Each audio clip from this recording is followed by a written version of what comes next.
자, 은혜 받으실 하나님 말씀은 로마서 8장 12절부터 17절까지입니다. 할렐루야. 자, 오늘 말씀의 제목은 다시는 종의 영을 받지 않았습니다. 다시는 종의 영을 받지 않았습니다. 이런 제목으로 하나님 말씀 증거하도록 하겠습니다. 우리가 지난주에 어디까지 갔습니까? 11절, 8장 11절을 보시면 이렇게 나와 있죠. 예수를 죽은 자 가운데서 살리신 이의 영이 너희 안에 거하시며, 그리고 끝에 너희 죽을 몸도 살리시리라. 이런 또 그러므로 이렇게 시작을 했어요. 로마서 8장을 보세요. 로마서 8장을 보시면 그러므로가 참 많이 나오죠. 1절도 그러므로 그랬고 12절도 그러므로 바울이 계속 이어가고 있다 그 뜻입니다. 그러니까 성령이 네 안에 계신다. 그리고 12절에 그러므로, 그럼 그러므로 뭐가 달라졌다는 거예요? 그러므로 결론적으로 뭐가 바뀌었다는 거예요?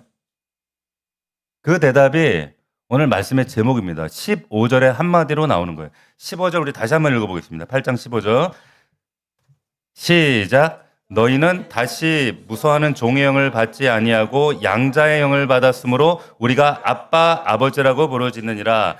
너희는 다시 무서워하는 종의 영을 받지 아니했다는 거예요. 그러니까 여러분, 우리는 다시 종의 영을 받지 않았어요. 이걸 기억하셔야 됩니다. 무슨 말이에요? 무슨 말입니까? 신분이 바뀌었다 그 말입니다. 여러분, 신분이 바뀌면 제일 먼저 뭐가 달라질까요? 일하는 양이 달라질까요? 마음이 달라진다는 거예요. 그러니까 정확하게 말하면 무서움이 사라집니다. 제가 지난주에 여러분들 학원 이야기 했던 거 들으셨을 거예요. 여러분들이 그 학원 얘기하면서 여러분, 학원에는 결정적인 한계가 있습니다. 그게 뭐냐면 성적이 안 나오면 학원하고는 이제 관계 끝이에요. 엄마, 나 이제 안 갈래. 왜? 성적이 안 올라. 그럼 어떻게 되는 거예요? 그 학원하고 학생하고 안 맞는 겁니다. 그럼 관계가 정리되는 거예요. 그게 학원입니다. 근데 학원은 성적으로 만난 사니까 그게 성적이 안 나오면 관계가 끝인데, 그런데 집은 안 그렇죠. 자, 아이가 시험을 망쳤어요. 그날 꼴등했어요. 근데 그날 아이가 꼴등한 날 밥을 어디서 먹어요? 그 집에서 먹어요. 밥상에서 먹습니다. 그러니까 성적표가 나빠도 밥상에서 쫓겨나요, 안 쫓겨나요? 안 쫓겨나요. 왜 그렇습니까? 학생이 아니라 아들이기 때문에 그런 거예요. 자녀이기 때문에. 그러니까 오늘 로마서 8장 12절부터 17절이 지금 그 얘기를 하는 겁니다. 지금까지 성적표 얘기를 했어요. 그래서 여러분 화면 한번 보시면 우리 지난주에 뭐 해답지, 오답노트, 그리고 뭐 선생님, 뭐 옆자리에 선생님 뭐 이런 얘기들 했단 말이에요. 그죠? 근데 오늘 바울이 갑자기 무슨 얘기로 넘어갔냐면 갑자기 가족 이야기를 합니다. 아들, 뭐 아버지, 상속자, 아빠, 학원 얘기하다가 공부방 얘기하다가 안방으로 데려가는 얘기를 하고 있는 거예요. 이게 복음의 최종 목적지다라고 하는 겁니다. 하나님이 우리를 구원하신 이유가 여러분 뭐예요? 뭐죠? 착한 학생 만들려고 하는 게 아니에요. 아들 삼으시려고 하시는 겁니다. 쉽게 얘기하면 그 얘기를 하는 거예요. 여러분, 이거 세워보시면 놀라운데 로마서 1장부터 7장까지는 이 아버지라는 말이 뭐 서두에 인사말에 한 번 정도 나옵니다. 거의 안 나오죠. 그런데 오늘 본문 6절 안에 뭐가 막 쏟아져 나와요. 뭐가 나오는가? 아들, 뭐 양자, 아빠, 아버지, 상속자, 자녀, 이런 말들이 막 쏟아져요. 그러니까 법정에서 쓰던 단어가 갑자기 집으로 바뀌어버렸어요.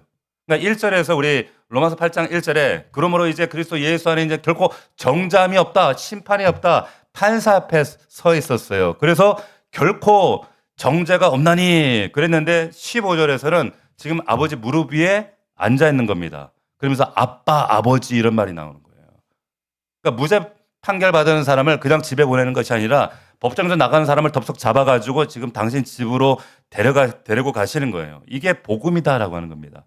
그러니까 무죄로 끝나면 그냥 무죄로 끝났어. 다행이네. 이거는 그냥 재판인 거고. 근데 이것이 아들로 끝나야 이게 복음이 되는 거예요.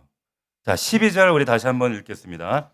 12절 시작. 그러므로 형제들아 우리가 빚진 자로 돼 육신에게 져서 육신대로 살 것이 아니니라. 자, 바울이 참 재밌게 이 문장을 썼어요. 우리가 빚진 자로 돼 여기까지 딱 써놓고 근데 육신에게 진 것은 아니다 이러고 끝내요. 근데 누구한테 빚졌다는 얘기예요? 그 얘기 썼어요, 안 썼어요? 안 써요. 말하다가 만 겁니다. 왜 안 썼을까요? 안 써도 다 아니까. 8장 전체가 거기에 대한 대답이거든. 우리 예수 그리스도께 빚졌죠. 그분의 은혜에 빚진 거예요. 그럼 말 안 해도 다 안단 말이에요. 근데 바울이 지금 강조하고 싶은 건 그게 아니라 육신에게는 빚이 있다 없다? 없다는 거예요. 잘 들으세요. 이게 우리 신앙생활의 어떤 색깔의 운명을 좌우합니다. 이거 굉장히 중요한 선언입니다. 여러분 육신에게는 빚이 없어요. 그러니까 이런 겁니다. 여러분들이 이사 나온 집에 옛날 주인이 근데 또 찾아왔어. 이사 나왔는데 그리고는 지금 짐도 다 뺐어. 계약이 끝났어. 그리고 열쇠도 다 넘겨줬어요. 근데 그 주인이 전화가 왔네. 전화가 가지고 이번 달 월세 언제 넣을 거예요? 그러는 거예요. 그때 여러분들 뭐라고 하셔야 돼요? 뭐라고 해야 돼요? 저 나왔어요. 계약 끝났는데요. 열쇠 드렸잖아요. 다 끝났는데 왜 이러세요? 이래야죠. 근데 이상하게 그 오래된 집주인 이게 관성이 있어서 그 집주인의 전화를 딱 받으면 순간적으로 어때요? 움찔해요. 통장부터 확인해. 내가 뭐 안 냈나? 내가 덜 냈나? 이런다고요. 그러니까 뭐냐? 육신이 그 옛 주인이에요. 계약이 끝났는데 이 육신은 계속 여러분들 전화합니다. 그리고 청구서를 들이밀어요. 너 원래 이런 인간이었잖아. 네가 예수 믿는다고? 너 어차피 너 똑같을 거잖아. 너 어차피 죄 짓잖아. 계속 청구서를 내민단 말이에요, 여러분들한테. 그때 우리들이 해야 될 말이 뭐냐? 그게 12절이에요. 나는 너한테 빚진 게 없다. 라고 얘기하는 겁니다. 다 집을 끝났어. 영수증이 있어요. 8장 영수. 그래서 여러분이 이 말을 꼭 기억하셔야 돼요. 육신은 지금 청구서를 계속 보냅니다. 그럼 못 막아요. 이건 어쩔 수가 없어. 그래도 그 청구서에 내가 도장 찍을지 말지는 내가 선택하는 거예요. 여러분 13절을 보십시다. 13절 너희가 육신대로 살면 반드시 죽을 것이로되 영으로서 몸의 행실을 죽이면 살리니. 자, 이 구절에 죽음이 두 번 나와요. 육신대로 살면 반드시 죽는다. 몸의 행실을 죽이면 근데 산다. 그러니까 누가 죽느냐의 문제입니다. 누가 죽느냐. 내 죄를 죽이든지 아니면 죄가 나를 죽이든지. 보세요. 둘 중 하나다. 제가 2주 전인가 3주 전에 그 존 오웬이라는 목사님의 말을 인용했어요. 당신이 죄를 죽이지 않으면 죄가 당신을 죽일 것이다. 이런 얘기를 했어요. 그러니까 여러분 이 죽이면이라고 나오는 이 말이 이게 좀 세잖아요. 근데 원어에도 사실 이거보다 더 적나라해요. 철저하게 박살내서 죽인다 이거예요. 죽이면 진짜 죽인다. 근데 제가 지난주에 이 말 했던 거 여러분 기억나실지 모르겠어요. 사람은 고쳐 쓰는 거 아니다 그랬죠. 개선이야. 성경은 너희가 개선될 것이다 이거 아니에요. 그게 아니라 이식을 하는 겁니다. 하나님의 새 영으로, 새 마음으로 이식이 돼야 그래야 새 사람 되는 거예요. 한 걸음 더 나가. 오늘은 한 걸음 더 나갔는데 그게 뭐냐면 타협이 아니라 이거는 완전히 처형이야. 죽여버리는 거예요.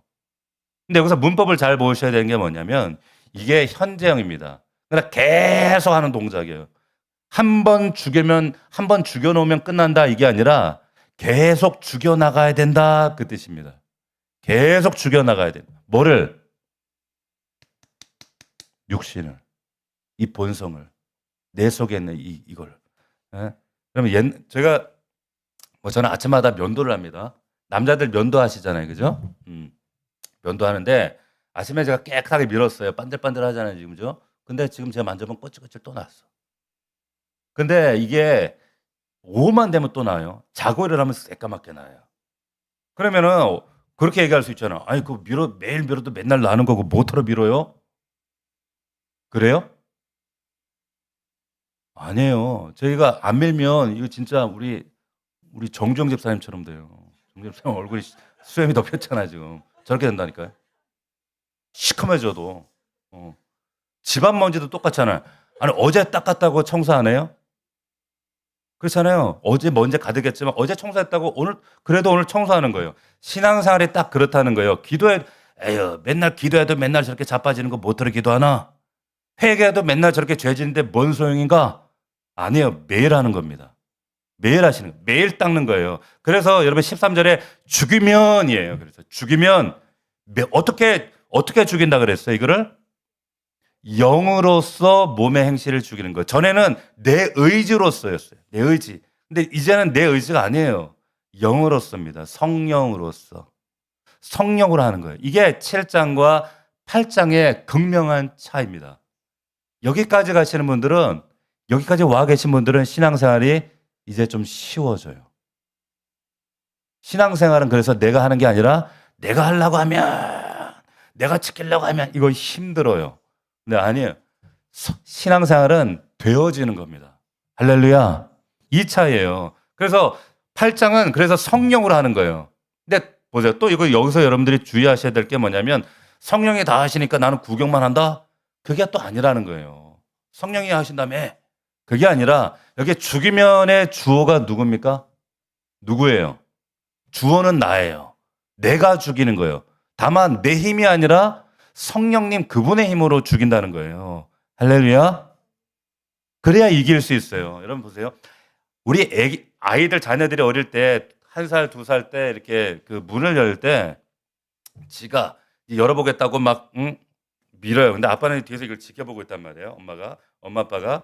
그런데 이제 문을 열 때 슬그머니 아빠가 뒤에서 쓱 밀어줘요.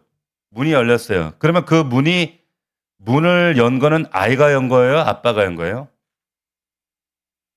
아이하고 아빠가 연 거예요. 잘 들으셔야 돼요. 그러니까 아이가 손을 떼면 열렸을까 안 열렸을까? 아빠 또 이러고 있어. 근데 열면 이렇게 밀어주잖아요. 그럼 아이가 자기가 힘 있는 줄 알죠. 똑같아요. 신앙생활이. 내가 손을 대야 그분도 힘을 쓰셔요. 할렐루야. 그러니까 내가 아무것도 안 하는 거 아니라고. 신앙생활은 감나무에 감 떨어지길 기다린 거 아니란 말이에요. 순종이 그런 겁니다. 그래서 여러분 14절을 보시면 아주 중요한 말씀 나오는데 무릇 우리 같이 한번 읽어볼까요? 시작. 무릇 하나님의 영으로 인도함을 받는 사람은 곧 하나님의 아들이다 그랬어요. 인도함을 받는다라는 말이 수동태입니다. 내가 인도하는 게 아니래요. 그분이 인도하시는 거예요. 손을 잡고 끌고 간다는 거예요. 우리 아이 손 잡고 이렇게 횡단보도 건너본 적 있으시죠? 아이가 여러분 길 압니까? 몰라요. 아이가 신어볼 줄 알아요? 몰라요. 근데 아이는 왜 안전하게 건너요? 잡혀 있잖아요, 손에. 네, 손이 잡혀 있으니까 건너는 거예요. 그러니까 아이가 할 일은, 우리가 할 일은 뭐예요? 그럼 딱 하나입니다. 손을 안 놓는 거예요. 손을 안 놓는 거. 근데 어떤 애들은 왜 하고 뿌리치고 또 막 뛰어간단 말이에요. 이게 신앙 안에서도 이런 일이 있단 말이에요. 그게 제일 위험한 거, 손 뿌리치는 거. 그러니까 성령님의 인도를 받는다는 게 여러분 뭐 대단히 뭐 신비하고 뭐 그런 거 아니에요. 뭐냐? 그냥 손 놓지 않는 겁니다. 내가 그 안에, 그분이 내 안에 계시는 거. 관계성이에요. 자, 여기 아들이라는 표현이 나옵니다. 이건 아들, 이건 생물학적인 아들만 뜻하는 게 아니에요. 이 얘기하면 또 자매들이 야, 이 성경이 좀 차별적이다. 뭐 그게 아니라 그 시대에는 유산을 물려받는 사람들, 상속자를 일컬을 때 아들이라는 이런 관용어를 썼어요. 그러니까 자매들도 여기에 다 들어가시는 거예요. 그러니까 신분에 대한 이야기가 아들입니다. 그러니까 로마 시대 여러분들 입양 제도를 이해하실 필요가 있는데 이런 거예요. 로마 시대는 입양이 아주 흔했습니다. 지금보다 더 흔했어요. 그러니까 황제도 다음 황제를 입양하기도 했어요. 근데 로마법에서는 입양이 어떤 거였냐면 일단은 첫 번째 입양이 되면 옛날 빚이 다 소멸이 돼 버립니다. 새아버지 호적에 딱 올라가게 되면 전 재산 관계가 과거가 다 정리가 돼 버려요. 두 번째 상속권이 친아들하고 똑같아요. 입양이 되면 차별이 없어요. 세 번째, 이게 제일 놀라운 건데 입양은 취소가 안 됩니다. 여러분, 친아들은 오히려 의절할 수가 있어요. 근데 양자는 못 끊어요. 왜냐? 증인들 앞에서 공적으로 이거는 법적인 효력이 있기 때문에 이 관계는 절대로 돌릴래야 돌릴 수가 없습니다. 그래서 바울이 지금 이 단어를 취사 선택한 거예요. 양자라고 하는 단어. 그러니까 여러분, 하나님의 양자가 되었다는 것은, 여러분들이 하나님의 양자가 됐다는 것은 조건부로 받아들여줬다라고 하는 게 아니라 이건 되돌릴 수 없는 관계다라고 하는 거예요. 할렐루야. 자, 그래서 15절 우리 다시 한번 읽어보겠습니다. 시작. 너희는 다시 무소하는 종의 영을 받지 아니하고 양자의 영을 받았으므로 우리가 아빠 아버지라고 부르짖느니라. 아빠래. 여러분 이게 오늘 본문의 심장입니다. 여기 보시면 종의 영과 양자의 영을 비교를 하는 거예요. 자, 여러분 종과 아들의 차이가 뭡니까? 보세요. 종과 아들의 차이, 일하는 양이 다를까요? 아니에요. 여러분 아들이 더 많이 할 수도 있어요. 사는 집이 다를까요? 다 같은 집에 살아요. 그러면 정확하게 차이점이 15절에 뭐라고 나와 있어요? 여기 종의 영, 그 앞에 보면 수식어가 나와 있죠. 뭐예요? 무서워하는 이에요. 무서워하는. 그러니까 종은 실수하면 어떻게 돼요? 쫓겨날까봐 무서워요. 그러니까 종의 관심은 뭐냐면 내가 잘하고 있나 이 관심하고 있어. 내가 올바로 지금 율법 지키고 있나? 내가 똑바로 살고 있나? 종의 관심은 내가 잘하고 있나? 근데 아들은요? 실수해도 쫓겨나요? 안 쫓겨나요? 안 쫓겨나요. 그러니까 아들의 관심은 뭘까요? 내가 아니라 아버지는 뭐 좋아하시나? 우리 아버지는 무엇 정말 기뻐하시나? 여기에 관심이 있는 거예요. 보세요. 종의 영과 종과 아들의 차이. 종은 맨날 내가 잘하고 있나? 나 똑바로 살고 있나? 근데 아들은 우리 아버지 뭘 기뻐하시나? 뭐 좋아하시나? 이 차이예요. 그러니까 신앙생활이 완전히 양상이 달라진 거죠. 같은 집에 사는데 같은 교회 안에서 신앙생활 하는데 그런데 신앙생활의 모습을 보면 표정을 보면 다르죠. 종의 얼굴과 양자의 얼굴은 여러분 완전히 달라요. 다르다니까요. 그러니까 성도들의 얼굴을 보면 얼굴에 기쁨과 감사와 평안과 여유가 있느냐. 어떤 분은 늘 불안하고 내가 지금 잘하고 있나? 잘못하다가 내 지옥 가면 어떡하나? 내가 율법을 못 지켜서 어떡하나? 그러니까 이게 전혀 달라요. 신앙생활의 모습이. 너무 안타까운 거예요. 자, 앞에서 말씀드린 이런 학원 얘기를 한번 가볼게요. 학원생하고 아들의 차이가 뭐예요? 학원생은 성적표를 들고 이제 관계를 확인해야 돼요. 근데 아들은 성적표하고 상관없이 이미 관계하고 있어요. 그죠? 그리고 학원생은 시험 볼 때마다 불어내. 내가 이거 오늘 시험 못 보면 쫓겨나면 어떡하나. 잘리면 어떡하나. 근데 아들은요. 시험 망쳐도 그 집에서 자요. 지방에서 잔단 말이에요. 전혀 다르죠. 그래서 신앙생활하면서 우리 그런 분들을 많이 제가 봤거든요. 혹시 여전히 지금 불안하신 분들 계세요? 뭔가 좀 걱정되고 불안하고 하나님이 나한테 실망하셨을 거야. 내가 요즘에 똑바로 안 살아가지고 하나님이 나하고 좀 멀어졌겠지. 예. 그거요. 종의 영으로 신앙생활하고 계신 거예요. 그렇다고 해서 방종하고 마음대로 살라는 얘기가 아니에요. 근데 이거 예수 안 믿는 건 아닙니다. 근데 믿긴 믿는데 종처럼 믿는 거예요.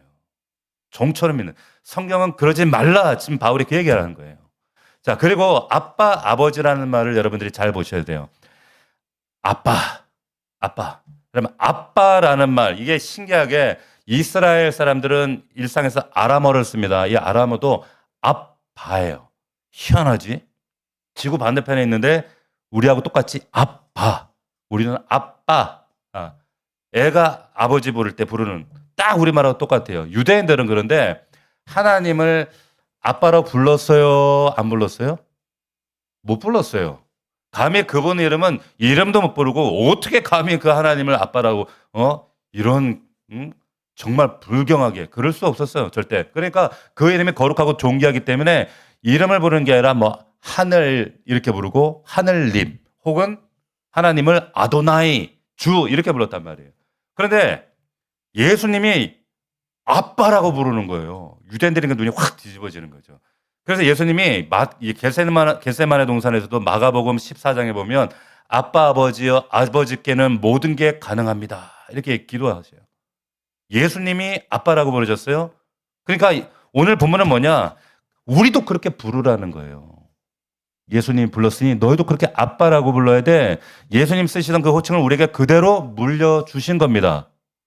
여러분 미국의 백악관 그 집무실에 아주 유명한 사진이 있는데 그게 뭐냐면 케네디 대통령 시절에 케네디 대통령이 집무실에 있는데 그 아들이 주니어가 그 집무실 책상에서 막 기어다니고 놀고 이런 사진이 있어요. 그러면서 그 문을 대통령 그 집무실의 문을 지 맘대로 들락날락거려요. 야, 여러분 그 방이 어떤 방이에요? 장관도 놓고 해야 들어갈 수 있는 방이에요. 그리고 약속 잡고 대기해야 들어갈 수 있는 방이에요. 근데 이 애는 그냥 들어가는 거예요. 아무 때나 들어가요. 왜 그래요? 왜요? 그 아이한테는 그 사람은 대통령이 아니라 누구예요? 아빠예요. 아빠라는 겁니다. 아빠니까. 여러분 하나님은 이 전 세계 온 우주의 왕이신 줄로 믿습니다. 할렐루야. 사실이에요. 팩트예요. 근데 그 왕이 여러분에게는 아빠라니까요. 할렐루야. 아빠라고요. 우리가 새벽에도 부르고 길 가다가 부르고 운전할 때도 부르고 어디 가든지 아빠.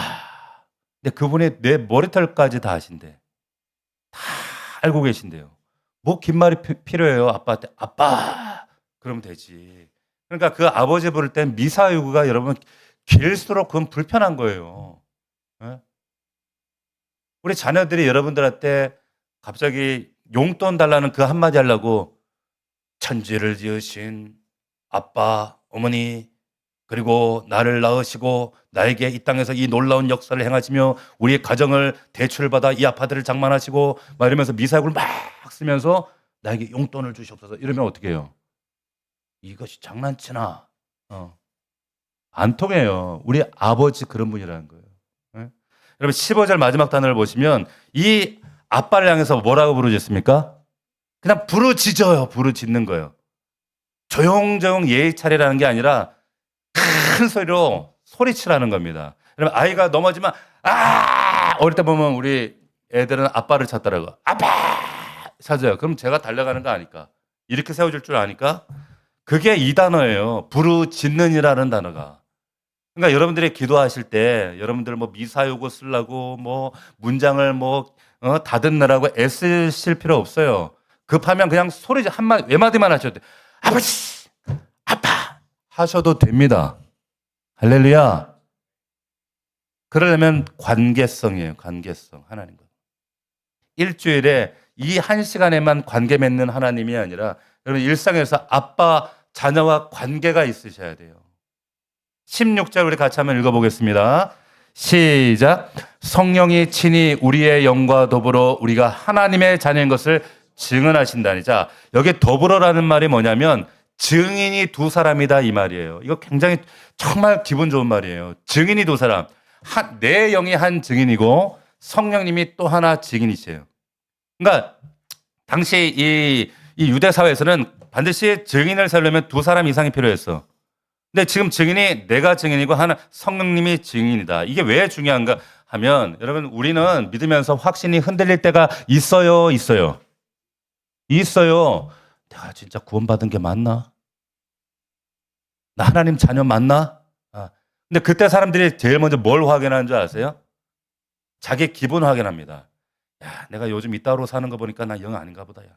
나 요즘 은혜 없는 거 보니까 나는 아닌가 보다. 근데 그 기분이 여러분 증인이 아니라고요. 그게 아니라 기분은 그냥 날씨 같은 거예요. 보세요. 아들이 아버지한테 서운한 게 있어. 섭섭해. 그래가지고 삐졌어. 삐져가지고 마음이 참 상했어요. 아버지가 나 사랑해 주는 게 맞나? 사랑하는 게 맞나? 나 진짜 친아들 맞나? 이런 생각이 들어요. 그렇다고 그날 밤에 호적에 있는 이름이 지워집니까? 안 바뀌죠. 등본에 있는 그대로 이름은 그대로 남아 있는 거예요. 그러니까 마음은 흔들려도 서류는 남아 있는 거예요. 서류는. 그러니까 여러분 마음이 흔들려요? 요즘에 흔들려요? 힘들고 갈등이 생기고 문제가 생기면 흔들립니까? 그러면 성령님이 근데 지금 뭐라고 증언하시냐면 하나님 그런 상황에도 이 사람은 하나님 자녀 맞습니다. 증인이 혼자가 아니라 나 혼자가 아니라 그 성령님이 내 안에서 증언하신다는 말이에요. 그 하나님이. 근데 또 이제 이런 질문 하실 거예요.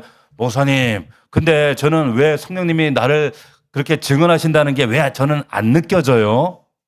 별로 세게 안 다가와요? 여러분 잘 들으세요. 여러분 성령님의 증언은 너희가 내 자녀다라고 하는 증언은 대부분 우리의 감정이나 전율 이런 걸로 오는 것이 아니라 되게 찔림으로 옵니다. 무슨 말이냐면 여러분들이 말씀드리면서 그래 이거는 아니지 라고 하는 찔림, 이것도 성령님이 하시는 일이에요.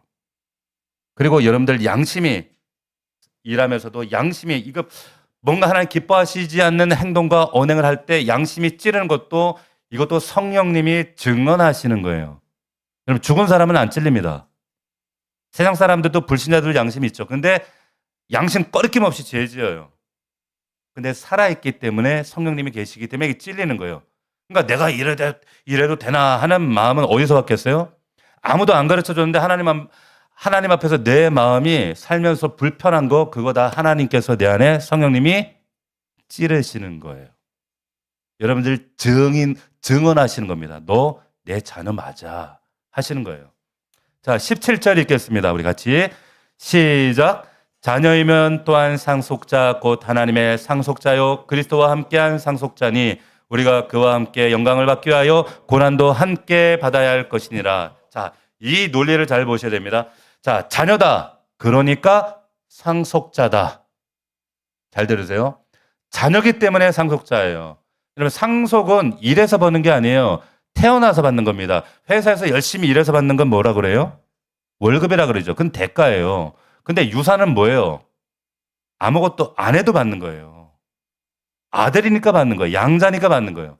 이건 월급이 아니라 그래서 유산이다 이렇게 얘기를 하는 겁니다. 근데 뭐를 상속받는다라고 했는가?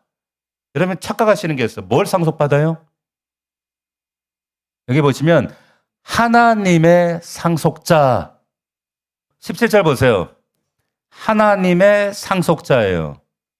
자, 하나님이 가지고 계신 것을 상속받는 게 아니에요. 문장 그대로 하나님을 상속받는 거예요. 할렐루야. 오해하시면 안 됩니다. 하나님이 주시는 선물을 그 재산을 상속받는 게 아니라 그분 자체가 유산이라고요. 그러니까 여러분 우리가 천국을 사모하시죠. 천국을 사모하시는 분들만 아멘. 아멘. 뭐 요즘 사는 게 뭐 천국만큼 좋은가 봐. 아멘이 영시원찮아요. 천국을 사모하시는 분들만 아멘. 아멘. 보세요. 근데 여러분 천국을 사모하는 이유가 뭐예요? 거기에 뭐 좋은 게 많아서? 예? 모히또 한 잔이 거기는 모히또가 넘치고 막 황금이 넘치고 보석이 넘치고 막 이래요? 그게 아니죠. 천국은 그분이 계시기 때문에 좋은 거예요. 보석이 많아서가 아니란 말이에요. 근데 우리는 착각을 하죠. 뭔가 하나님의 뭐 큰 거 하나 주시려는 거다. 그거 있다. 아니에요. 하나님이 상속자입니다. 유산입니다. 자, 그런데 이게 17절 좋게만 끝나는 게 아닙니다. 마지막에 뭐가 붙어 있어요? 고난도 함께 받아야 할 것이니라. 갑자기 또 확 기분 잡치네. 잘 나가다가 분위기가 확 바뀌죠. 지금까지 뭐 아들이다, 아빠다, 유산이다, 상속자다. 야, 나 상속받는다. 뭐 기분이 좋았는데 갑자기 고난이 나와요. 여러분 잘 보세요. 이게 성경이 정직하다는 증거예요. 보세요. 아들 됐다고, 여러분 하나님 자녀 됐다고 인생이 편해진다고 성경은 말하지 않습니다. 응? 예수 믿었다고 만사형통하다고 그렇게 말하지 않아요. 오히려 아들이니까 지게 되는 무게가 있다 그 얘기를 하는 겁니다. 자 보세요. 기업을 물려받는 아들이 있다라고 하면 생각해 보세요. 아버지가 평생 일궈놓은 이제 공장을 아버지가 평생 공장을 하셨는데 아들이 그걸 물려받아. 근데 이제 뭘 물려받아요? 아버지 이제 공장, 건물하고 뭐 기계하고 이런 걸 물려받아요? 자 맞잖아. 이거 다 물려받아. 근데 이것만 물려받아요? 아니죠. 그 일에 그 인생의 무게도 물려받아요. 그래서 아버지가 새벽에 일찍 나가시고 그리고 직원들 매달 월급줄 걱정했던 그 무게도 물려받고 또 거래처 그 업체들 전화도 내가 물려받아야 되고 다 그런 거 다 물려받는 거예요. 이해가 되세요? 중요한 게 뭐냐면 그 무게를 근데 우리는 벌이라고 생각하는 거예요. 아니죠. 무게는 벌이 아니라 뭐예요? 그건 아들의 자리라고 하는 거예요. 남의 회사 다니는 사람들은 절대 그거 무게 안 져도 돼. 퇴근하면 끝이요. 아들이니까 지는 겁니다. 그러니까 우리 신앙생활이 힘든 일이 생기면 그 사람들이 제일 먼저 뭘 묻냐면 하나님이 나 떠나셨나? 나 미워하시나? 근데 17절에 의하면 아니라고 하는 거예요. 그게 아니라 고난은 아들이 아닌 증거가 아니라 아들이다라고 하는 증거다라고 하는 거예요. 할렐루야. 그리고 중요한 말씀이 있어요. 함께라는 말이에요. 함께. 보세요. 이 구절에 이 함께라는 단어가 3번이 나옵니다. 이걸 주목하고 여러분 꼭 기억하셔야 돼요. 이거는 교회론과도 관계돼요. 함께 상속자가 되고 함께 영광을 누리고 함께 고난을 받는 겁니다. 할렐루야. 나 혼자가 아니에요. 교회는 막대기 신앙, 나만 뭐 하나님 잘 믿으면 되지 뭐. 아니에요. 함께 우리가 상속자가 되고 함께 영광을 누리며 서로 격려하고 위로하며 그 교회 공동체를 이루어가며 그리고 함께 고난을 통과해가는 거예요. 제 고난 통과네, 안타깝네, 힘내라고 말해줘야겠네, 그리고 나 몰라가 아니라 함께 고난을 짊어지는 겁니다. 이게 교회입니다. 공동체입니다. 자, 놀라운 건 근데 그 17절에 고난으로 끝나지 않는다는 거예요. 그와 함께 영광을 받기 위하여 이렇게 나오죠. 고난이 목적이 아니라는 거예요. 영광이 목적입니다. 고난은 그 길에 있는 것이 고난이 그 끝이 아니다 이 말이에요. 그럼 산에 오르다 보면 저는 산을 별로 좋아하지는 않지만 산에 딱 오를 때 제일 힘든 구간이 어딘 줄 아세요? 어디예요? 정상 바로 아래가 제일 힘들어요. 왜 그런가? 거기는 제일 이제 가파르고 다리가 후들거리고 제일 힘든 곳. 근데 그때 저 같은 초보자들은 산에 오르면서 그때 무슨 생각하냐면 내가 괜히 왔다. 내가 길을 잘못 들었나 보다. 그래요. 근데 잘못 든 게 아니라 그거는 거의 왔다는 증거일 때가 많아요. 그렇잖아요. 그러니까 그와 함께 영광을 받기 위하여 다 왔다는 거예요. 다 온 거예요. 할렐루야. 우리 말씀 정리하겠습니다. 오늘 본문을 우리가 한 줄로 정리하면 이런 겁니다. 신분이 바뀌면 관계가 바뀌고 관계가 바뀌면 무서움이 사라집니다. 할렐루야. 신앙생활은 무서움이 아니에요. 여러분 경외심을 하나님에 대한 경외심을 무서움과 착각하시는 분들이 있어요. 거룩에 대한 무게와 그 하나님 어떤 죄와 알지 못할 미지의 지옥에 대한 그 두려움 이건 전혀 다른 겁니다. 신앙생활은 그게 아니에요. 종의 영으로 신앙생활 하시는 거예요. 우리가 지난 3주간을 쭉 봤습니다. 보시면 7장 앞부분에 우리가 율법이라는 말씀이라는 해답지를 받았다 그랬죠. 그죠?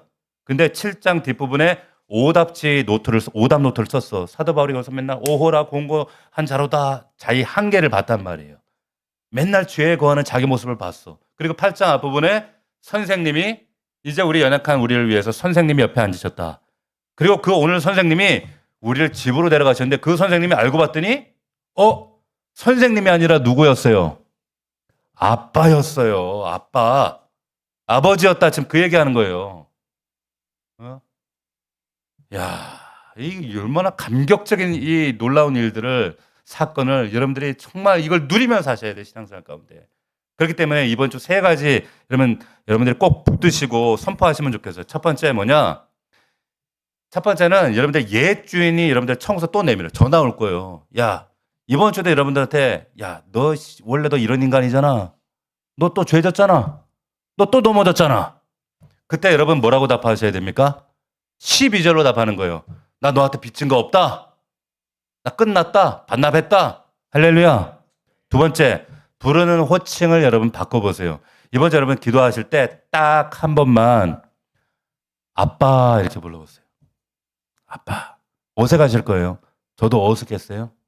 그런데 여러분 이게 호칭이 사람 마음을 바꾸더라고. 우리 애들이 저한테 아버지 그럼 뭔가 좀 약간 좀 어색하고 경색돼. 근데 아빠 그러면 좀 달라요. 그죠? 그럼 기도하실 때 여러분들 주저리주저리 기도 많이 안 하셔도 돼요. 그냥 아시죠? 아빠 이렇게 해보셔요. 한번 해봅시다. 시작. 아빠. 할렐루야. 세 번째, 지금 여러분들이 지고 있는 인생에 무게가 있다면 다시 해석하셔야 되는 거예요. 뭐냐? 이게 벌인가? 내가 뭘 잘못했나? 그게 아니라 이게 아들 된 자리에서 짊어지는 무게구나라고 하는 겁니다. 해석이 바뀌면 견디는 힘이 달라지는 거예요. 그래서 우리 믿음은 해석인 거예요. 그러면 15절 뭐라 그랬습니까? 다시는이라고 했어요. 다시는, 아직은이 아닙니다. 조금씩도 아니에요. 다시는 종의 영으로 돌아갈 일 없다. 계약 끝났다. 성적표 들고 우리 하나님 앞에 지금 서 있는 학생이 아니다라고 하는 거예요. 아버지 앞에 그냥 들어가는 거예요. 담대히 다시는 종의 영으로 살지 않고 여러분들이 우리 하나님을 아빠, 아버지라고 부르면서 살아갈 수 있는 복된 우리 주님의 자녀들 되기를 주의 이름으로 축원합니다. 축복합니다. 기도하겠습니다. 이 시간 여러분 1분간만 아빠라고 부르면서 여러분들이 어떠한 고백이든 좋습니다. 우리 하나님께 아빠, 아버지 아시죠? 도와주세요. 이렇게만 하셔도 됩니다. 우리가 그분의 우리 성호를 부르면서 함께 기도하며 나가겠습니다. 아빠, 아버지 감사합니다. 주님 감사합니다. 나를 인도하시고 우리와 함께 하시는 하나님 감사함을 드립니다. 걸어가신 아바, 아버지 아시지요? 아빠, 아버지 아시지요? 우리의 마음을 만져주시고 우리의 인생 가운데 하나님 간섭하시고 역사하시고 주장하여 주옵소서. 함께하여 주시옵소서. 주님 은혜로 살기 원합니다. 아버지 은혜로 살기 원합니다. 아버지 사랑으로 서기 원합니다. 말씀의 은혜로 붙들리길 원합니다. 성령 하나님 우리 안에 말씀하시고 날마다 아빠 아버지와 관계하며 소통하게 하여 주옵소서. 주님 인도하여 주시옵소서.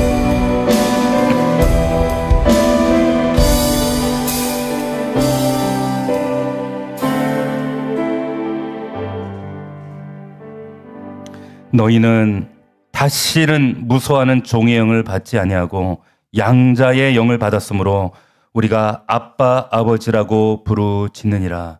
아멘. 주님, 이 말씀이 우리 뼛속 깊이 영혼 깊이 새겨지고 각인되어져서 더 이상 종의 모습으로 신앙생활하지 않게 하여 주시옵시고 양자된 담대한 믿음으로 우리 아빠 아버지 앞에 담대히 그 지성소 안으로 달려가는 우리 믿음의 사람들이 될 수 있도록 인도하여 주시옵소서.